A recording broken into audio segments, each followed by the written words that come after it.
If you guys have ever wanted to get into rehabbing houses, not assigning them, not hoteling them, I'm talking HGTV ready houses, going from buying them and funding them, okay, to fixing them all the way up. You might even have to take some studs out, replacing the roof, all those things. There are some headaches that we want you to know about before you get there. Don't get me wrong, we love doing real estate flips, but there's also some things that you should look out for that we absolutely hate. And today I got my guy, Jamel Gibbs. He's actually done hundreds of rehabs, and I want him to share with you a few things that he hates that you should look out for with doing remodels and flips to sell.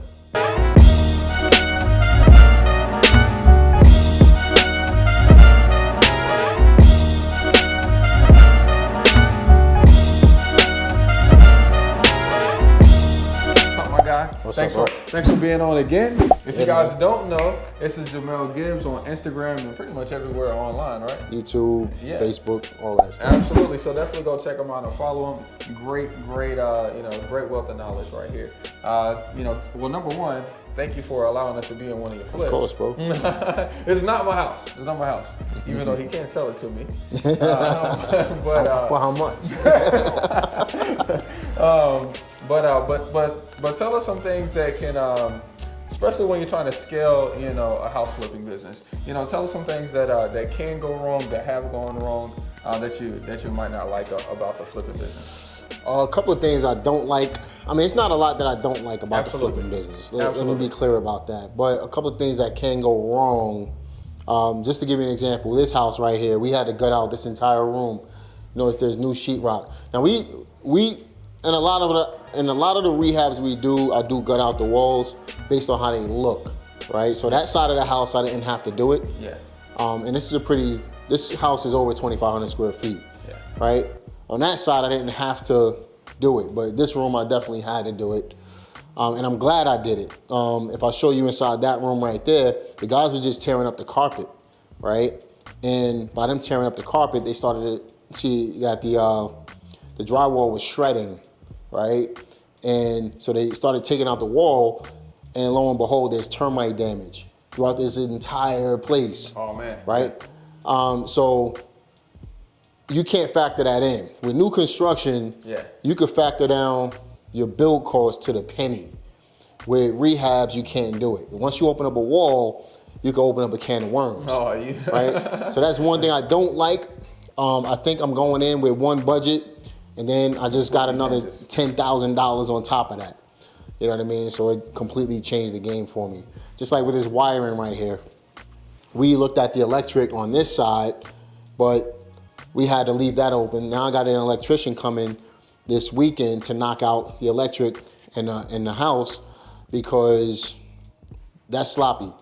And that's unacceptable. That's a fire hazard. Is there anything we can do like to help with that? Because I've tried a couple different things, and I always run into different. It seems like on every house. Oh yeah, there's something that we didn't account for. So is Yep. there something that I'm missing, or is it just going to happen and we should almost account for it? That something random is going to come up. Yeah. So I always like to factor in at least another 10% of the marketing budget, but a lot of times I blow through that. Right.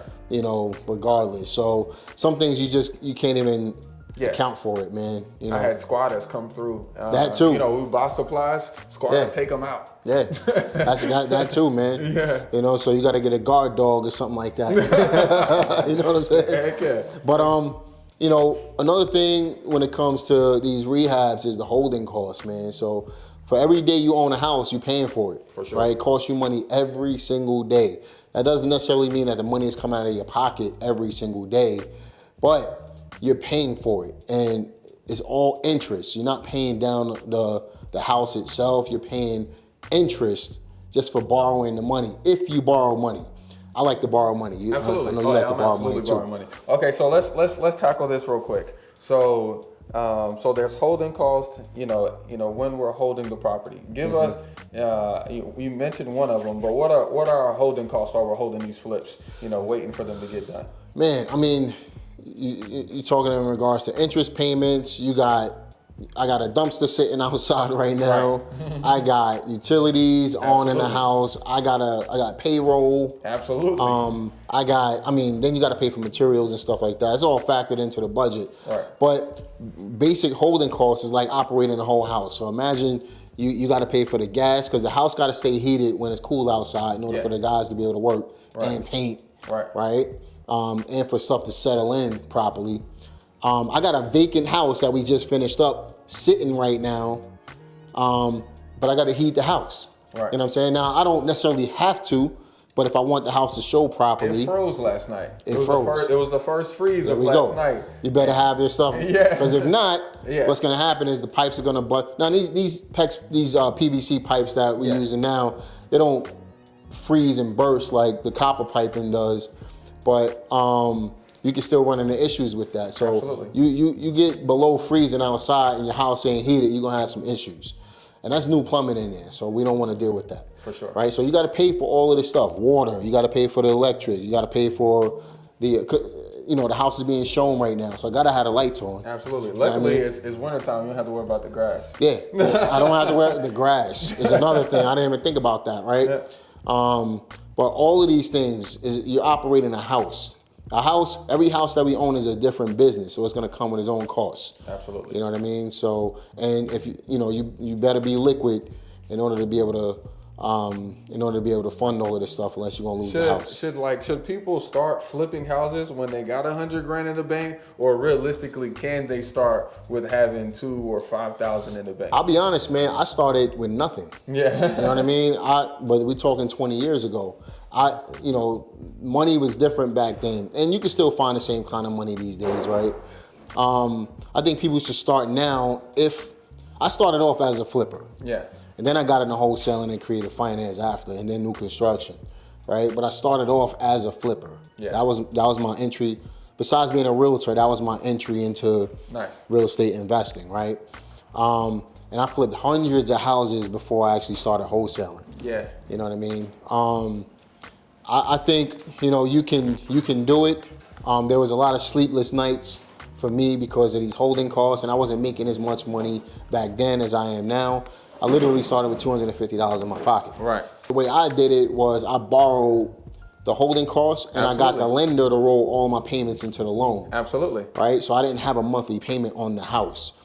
I had everything I needed to fix the house up, and I will always borrow a little extra just so I could have, pay myself in order to be able to hold on until the house actually sells. Exactly. So in the new age, we do the same exact thing, but we just sell it to ourselves. We assign it to ourselves. Yeah, that's it. So we put the property under contract in Botrad Homes, and then we sell it to one of our other LLCs as an assignment fee. So that way we have that extra funds that we need right now. There you go. To do our marketing or eat or pay for our bills or whatever those things are. So that way we can wait until we get paid on the sale. Yeah. Thankfully, I own multiple businesses now. Absolutely. So I have, I'm pretty liquid as far as money, and I got enough money coming in every month where I don't have to do what I used to do. Yeah. But there was nothing wrong with how I did it. It was just stressful. You know what I'm saying? Absolutely. And that's the key to it. I think that's the key. So that question that I asked, it was kind of on purpose because I what I told myself when I started wholesaling, I told myself, man, I'll do a flip when I got $100,000 in the bank. Nah, you don't need to. Yeah, that's what I told myself though, and so I kept wholesaling, and I'm like, man, I got $5,000 in the bank right now. I'm about to do this flip. Here's the deal though, man. Honestly, I think guys like me and you are a different type. For sure. We're a different breed of a person. Yeah. Right? We're 1 in a million. 1 in probably 100 million. Yeah. Right? Everybody's not gonna be able to, like you said, finagle or finesse it like that, because people don't think like an entrepreneur. You gotta be a creative thinker, think outside the box. Again, everybody thinks everything is illegal, right? There's nothing wrong with borrowing extra money on your flip to be able to take care of your, you know what I mean? But the point is, man, I think people, they don't allow themselves to think outside the box, and that's what holds them back. Yeah. And that's really what stops them from ever getting started. So Do you think you have to be like a little bit optimistic to do this, or? I always look at everything with the glass is always half full to me, Yeah. man. So Absolutely.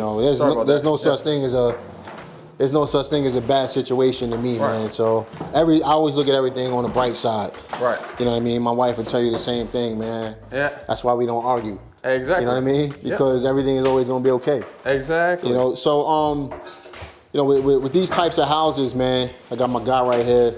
They're about to cut that. Real estate on. investors, okay? This is not for play. He's not a paid actor. He's paid to do drywall. That's right, man. So, I think, for the average person who's not a natural born entrepreneur, I've been an entrepreneur. I never had a 9-to-5 job.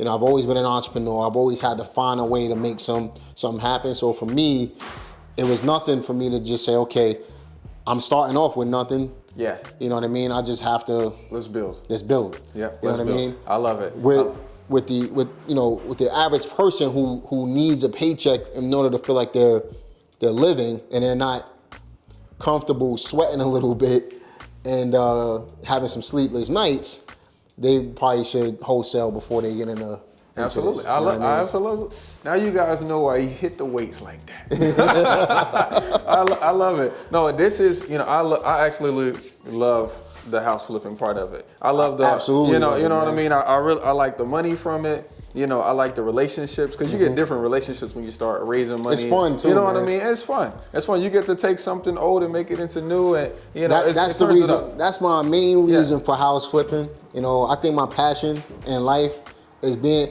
not only educating people. I found a real passion in doing that on my YouTube channel. To be honest with you, man, but I think that my real passion is seeing something go from where it is to where I can take it. Absolutely. And that's why I enjoy coaching too. Absolutely. You know what I mean? I'm not trying to shameless plug or nothing like that. I love it. Yeah, I like to see people who start off with nothing and where they end up. Absolutely. You know what I'm saying? I take a passion. I take pride in that, man. Absolutely. Shout out to one of his students. I was in Target at 11 o'clock at night, and she cornered me. She said, "I know you from Jamel." So shout out to him and all the students. Okay, if you guys want to learn from my guy Jamel, he actually does the business. And honestly, you guys can't go wrong when you're learning from people who actually do the business. They can give you what's working and what's not working because he's willing to take the risk to go ahead and do it before it's ever perfect. Right. Okay, I absolutely love that. So I'm gonna leave his link to his YouTube channel below, so that way you guys can go subscribe and follow and like him there. And of course, remember, you don't need all three: time, money, and knowledge to do the business. You just need two to do you. Peace, y'all.